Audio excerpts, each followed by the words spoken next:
While iRacing has a number of interesting pieces of content that gives us exciting driving experiences day in and day out, there will always be other pieces of content that don't exactly leave us wanting more. This could be for many reasons, which I'll be outlining today as I take a look at what I believe to be the 5 worst cars in iRacing in 2022. Better yet, 2 of these choices could be seen as a little controversial, so I'm looking forward to seeing what you guys think in the comments down below. Our first car on this list though is one I'm not too sure many people will disagree with me on. The Pontiac Solstice is one of the very few road cars on iRacing. It is used in the SimLab Production Car Challenge where you could choose it over the much more exciting Ford Mustang or global Mazda MX-5. If you do decide to run the Pontiac in this series, I do have to question your life choices.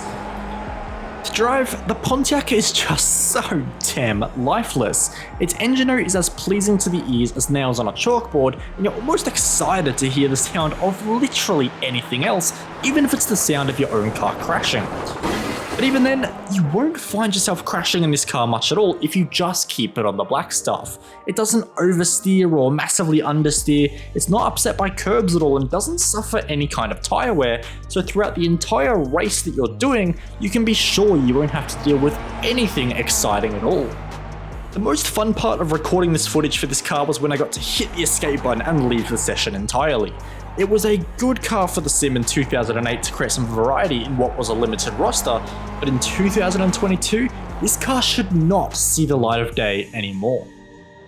Next up is a car I can't believe is still seeing the light of day after so damn long. How is it that we enter 2022 in iRacing and the Ford GT GT3 has still not been replaced by something else? I thought for sure that when the Porsche GT3 was coming in, a brand new manufacturer to the category, it would knock the Ford out of GT3 competition. But no, iRacing went and increased the car count so the Ford could stay. What is it going to take to kill this car?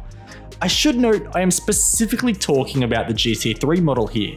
You're also given access to the GT2 car when you purchase the Ford, but that version is actually pretty cool. The GT3, however, hasn't been given a good balanced performance in a few years now, so beyond looking over a decade outdated and sticking out like a sore thumb, the car also suffers from relatively poor performance.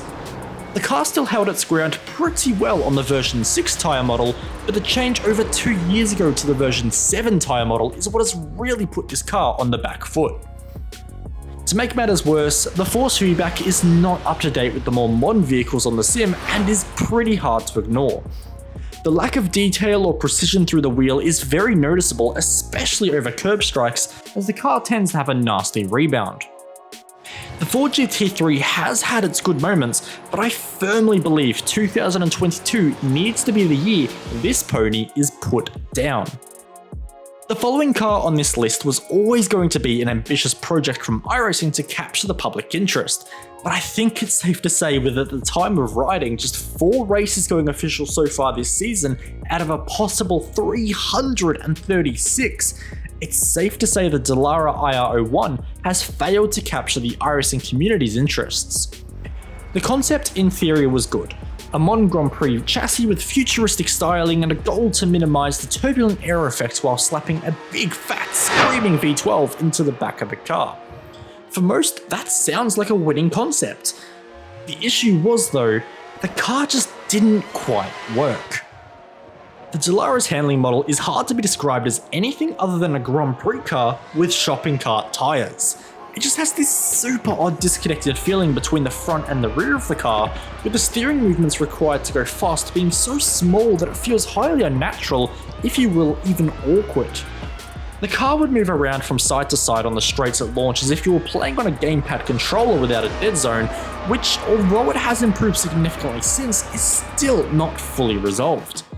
As I said, I think it's a great concept with a lot of potential, as proven by rFactor 2 with the Formula Pro that they use, but for iRacing and Dallara, I just don't think the puzzle pieces came together this time around.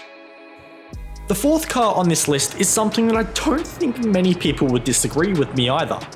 The Volkswagen Jetta is another car that sucks the life out of anybody who drives it with its low power, low excitement format.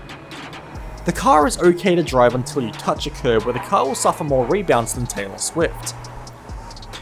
This car is found in the SimLab production car challenge like the Pontiac mentioned earlier in this list.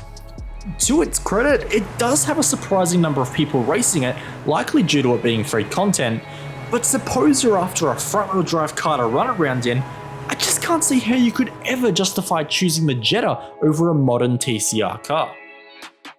It's always been a bit of a laugh that this car is promoted on overhead walkways on some older tracks such as VAR as a clean diesel, but I didn't even realise until I started filming this that the car banners say that as well. I can't believe VW is still allowing this on the cars. I just don't think them of all people can claim to be a clean diesel anymore. I'm mentioning this because it best sums up my thoughts on the car as a whole. It's a good laugh, but that's the only way I can deal with this car. And just for the last bit of my rant here, why does 6th gear on the dash show up as 8th gear? Without a shadow of a doubt, I absolutely do not recommend anybody picks this car up as something worth driving in 2022 unless you're looking for a quick laugh. The final car on this list will more than likely end with me getting deported from Australia, but I'm willing to take my chances here. While these cars can be a tremendous challenge to drive and are certainly not boring at all, I am still putting the current generation V8 supercars on this list. Firstly, I don't consider this car a worthwhile purchase due to perhaps the least natural car feel of any car on the sim. It truly does feel like several vital components on the car are back to front, with much of the feedback being given from the real-world V8 supercar drivers being that this car is not realistic. In fact, it was even said that the old BMW Z4 GT3 without traction control was a closer reference. They are very physical cars to drive with a manual throttle blip required on the downshifts, which can be super fun and rewarding when you get it right. But overall, the car will lead to a lot more frustration than enjoyment, with tyres that wear rapidly and brakes that are about as effective as Novak Djokovic's Visa.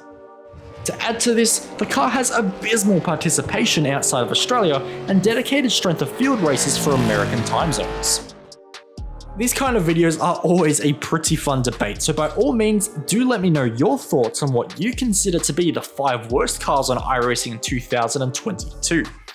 It's worth noting though, as always, this is an opinion piece, so if any of these cars I've mentioned on this list today are something that you enjoy, by all means continue racing it. Race what you love, that is the joy in sim racing.